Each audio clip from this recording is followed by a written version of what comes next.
Hello, everybody. My name is Ryan Koki of the Seahawk Recap Show, and welcome to the second video of the day. And let's discuss the Seahawks 2024-2025 schedule release and some of my thoughts and expectations going in to the regular season that'll happen and start on September 8th. Before we get into this video though, if you like this video, please consider giving it a like. It helps out the channel more than you will know. And if you'd like to see any more future content from this channel, please consider subscribing. That would be greatly appreciated. But before I ramble on a little too much in the intro, let's get in to discussing this very interesting team and the new era of this Seahawks culture and team. Well, my thoughts on this year's Seahawks. To be honest, when the schedule came out on May 15th, I was sitting back and thinking, I have no idea how good or bad this Seahawks team will be this year. As a Seahawks fan, I was sitting through the offseason and the draft quite content with how John Schneider put this team together, honestly. I think he did a fantastic job with what he was given. I know a lot of Seahawks fans were very annoyed with not grabbing Jordan Brooks under contract, having Bobby Wagner. Like some Seahawks fans, myself included, were sad to see Bobby Wagner leave. I was quite surprised that Devin Bush left.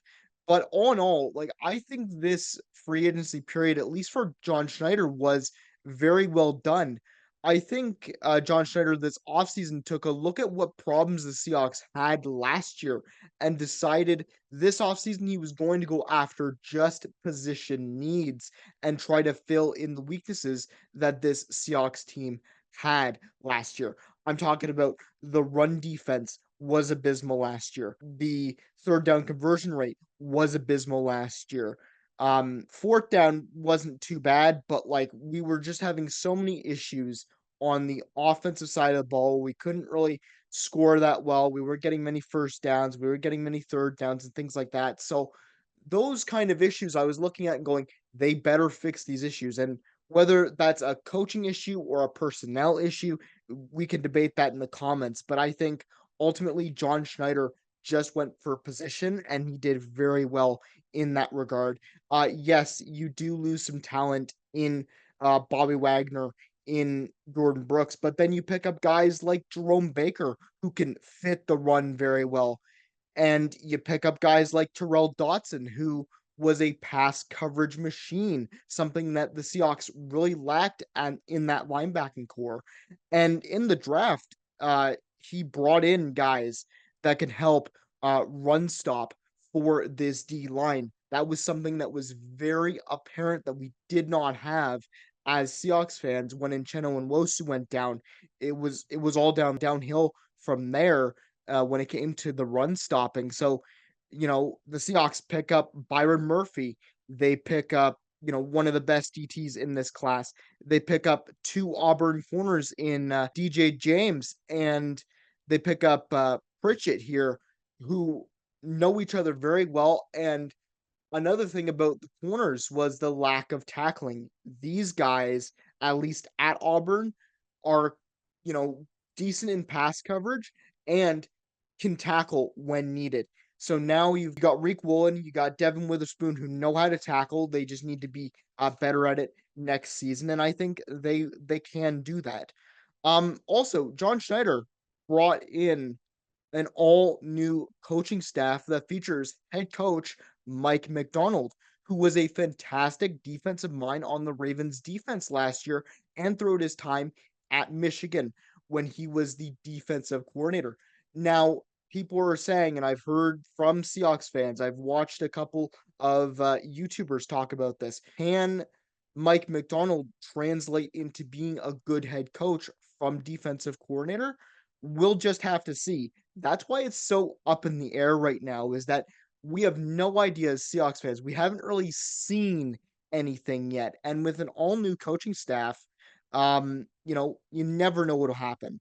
I really do believe that John Schneider is putting a lot of faith in Mike McDonald to lead this team to a lot of surprise victories, though. And honestly, I can't wait for the season to start because this is a new era for the Seahawks. If you guys have not seen me before, I've been a Seahawks fan since 2013, 2014. I have never known another head coach to be under the Seahawks banner other than Pete Carroll. So um I'm optimistic about the future of the Seahawks, and I don't really have that many big lofty expectations. And speaking of my expectations, let's get into it. Now that you know my thoughts on the Seahawks team this year, let's go over the schedule. I think the ceiling for this Seahawks team this year is honestly 10-7. And the reason for that is although I like the way the team is constructed on paper, I still come back to the coaching staff. It's all brand new. I have faith in Mike McDonald's ability to call plays on the defensive side of the ball as the head coach. However, when it comes to the offense, that might take a little bit more time because you've got an OC in Ryan Grubbs who is coming out of college and transitioning into the NFL as an offensive coordinator, which I think is a pretty big jump. And to be honest, I didn't watch a lot of college football. I'm not a college football guy, but when I was hearing about OC Ryan Grubbs from other people that do watch college football, and they watched the Huskies last year, apparently Ryan Grubbs loves using his tight ends. He loves getting the ball to his playmakers, and they have a ton of playmakers on this Seahawks roster, not just in receivers, but they also have it at the running back position with Kenneth Walker and Zach Charbonnet. And it's going to be a lot of fun. But I think when we look at this, I wonder how fast Ryan Grubbs at OC can transition into the NFL game. That'll be something that's a bit of a question mark heading into the season. When I was deciding a floor for this team, though, this was a really tough call for me. So I gave them a 9-8 record.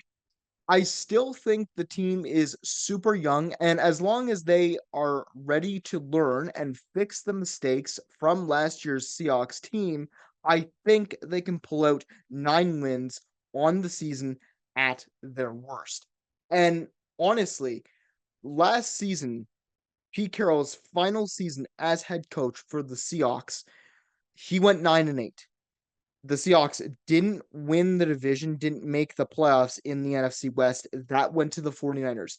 I still think the 49ers are going to win the NFC West. I think that the Seahawks could challenge for second and could make a run potentially for the NFC West title. But I'm not getting my hopes up until I actually see Mike McDonald and this new head coaching staff play some snaps at the NFL level in terms of head coaching schemes and things like that. All I'm looking for is that on paper, 10-7 is quite generous. The team is there. The people, the personnel are there. Yes, we lost a couple people, we lost a couple of big pieces, but overall, I really like the way this team is constructed, and I can't wait to see what Mike McDonald does with this new Seahawks roster because it's going to be a lot of fun to watch. Ultimately, I have no expectations for this team making the playoffs. If they do, great. If they don't, it's the first year of a brand new era in Seattle when a new head coaching staff comes into a team, there's going to be growing pains. Or they could just surprise everybody and smash every expectation out of the water that you had for them. I'm just going to sit back and watch the chaos, whether it's good or bad, because honestly, it's just going to be a lot of fun to watch, I think, this season in particular.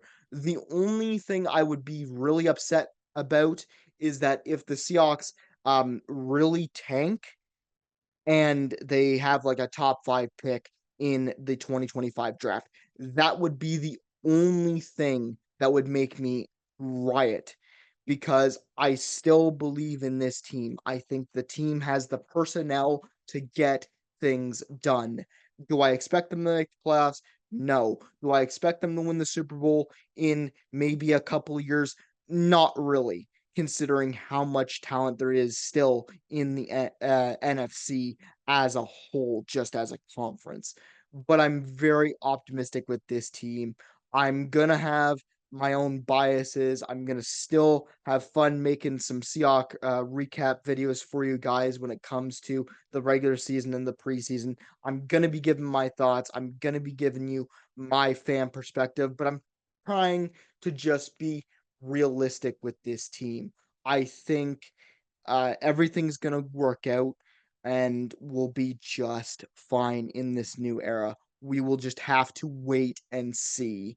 But anyways, that is my thoughts on the Seahawks 2024-2025 schedule. I'd like to know your thoughts in the comment section down below. Where do you think the floor and the ceiling is for this Seahawks team? Because I really want to know what you guys have to say. But anyways, I hope you enjoy the rest of your day, and I'll see you in the next video.